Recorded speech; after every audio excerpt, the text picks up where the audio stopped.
Twing.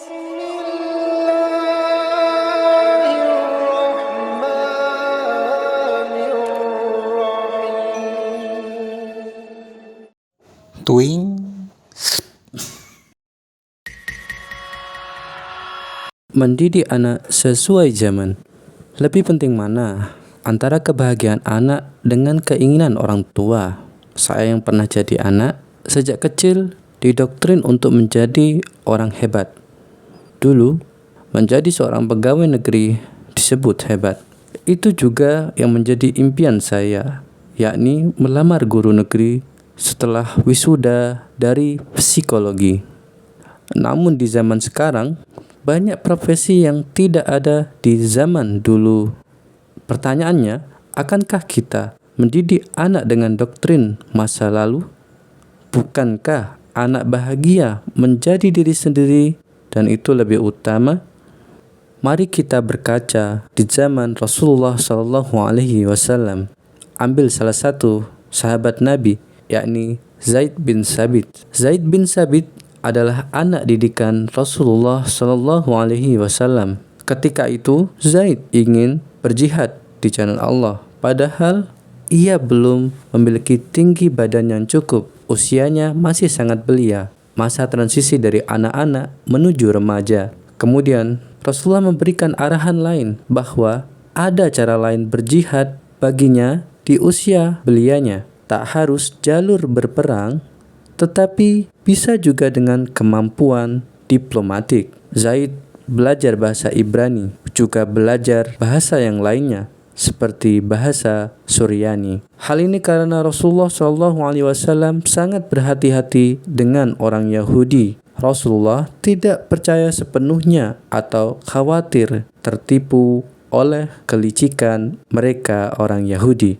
Jadilah Zaid penerjemah sekaligus sekretaris Nabi dalam menulis surat berbahasa Arab, bahasa Ibrani, dan Suryani. Berdasarkan kisah tersebut, seorang remaja bisa dipercaya untuk mempelajari bahasa. Hal ini melebihi kebiasaan pendidikan yang ada di zaman sebelum Zaid bin Sabit lahir. Hal ini juga dialami oleh Ali bin Abi Thalib. Di bawah asuhan Rasulullah SAW sejak Abu Thalib mengalami kesulitan ekonomi, di sanalah Ali ditempa. Ternyata Ali memiliki bakat berperang dan juga diplomatik. Ali bin Abi Thalib jugalah yang mengatakan, didiklah anakmu sesuai dengan zamannya.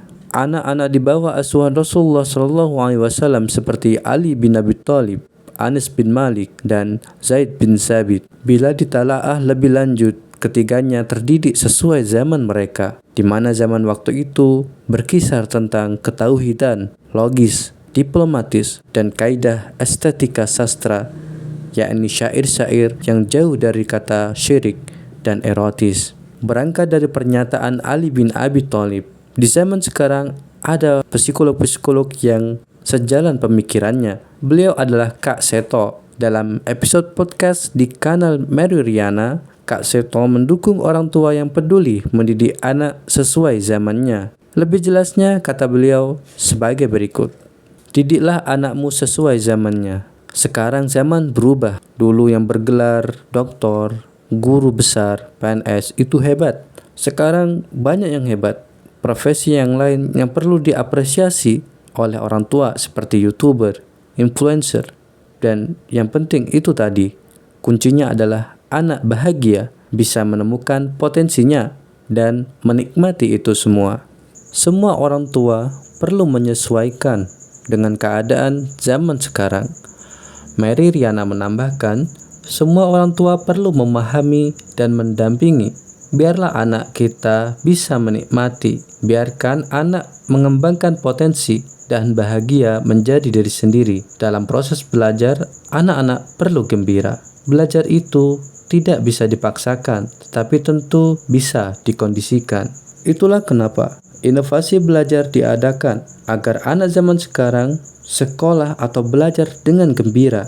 Sebagaimana inovasi di sekolah dasar tempat saya bekerja, Sekolah Dasar Luar Biasa Badian Bondowoso.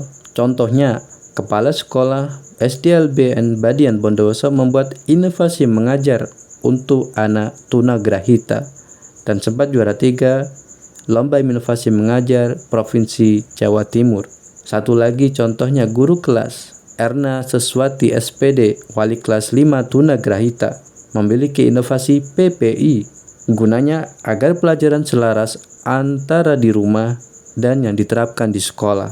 Metode mengajar berinovasi lebih sering ditemui di sekolah swasta. Namun, sekarang sekolah negeri juga mengupgrade kemampuan guru-gurunya dan mengupgrade kurikulum bagaimana cara mengajar yang baik. Dulu, terutama sekolah swasta bernuansa agamis, sebagaimana tempat saya mengajar di SMPT Al-Ghazali, ada metode WAFA, optimalisasi otak kanan yang sesuai dan efektif untuk siswa membaca dan menghafal Al-Quran. Mungkin sekarang efektif atau tidak, wallahu alam. Namun, berdasarkan fenomena ini, dulu muncul hipotesis dalam sebuah quotes. Pendidikan sekolah swasta agamis gencar diburu orang tua karena di sana anak terdidik karakter agamis dan sesuai kebutuhan di zamannya.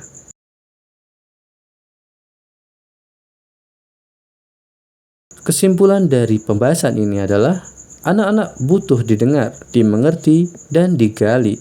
Orang tua perlu mengkondisikan apa yang menjadi kebutuhan dasar untuk anak-anak agar kuat meraih pendidikan dan menghadapi pekerjaan sesuai zamannya. Anak bisa setia pada komitmennya adalah keberhasilan orang tua dalam mendidik. Orang tua memang wajib memberi pendidikan, terutama dasar-dasar ketauhidan.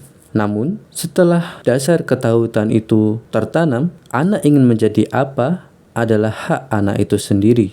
Anak tidak memiliki tanggungan terhadap orang tua, bukan berbakti dengan cara menafkahi orang tua, namun bentuk baktinya adalah berperilaku islami atau agamis di masyarakat, juga agamis dan menghormati orang tua. Berbakti kepada orang tua seperti menghormati, mengasihi, menyayangi, mendoakan, merawat, dan membesarkan hati orang tua adalah keberhasilan orang tua mendidik anak sesuai zamannya. Wallahu a'lam. Parent penting kita pernah jadi anak.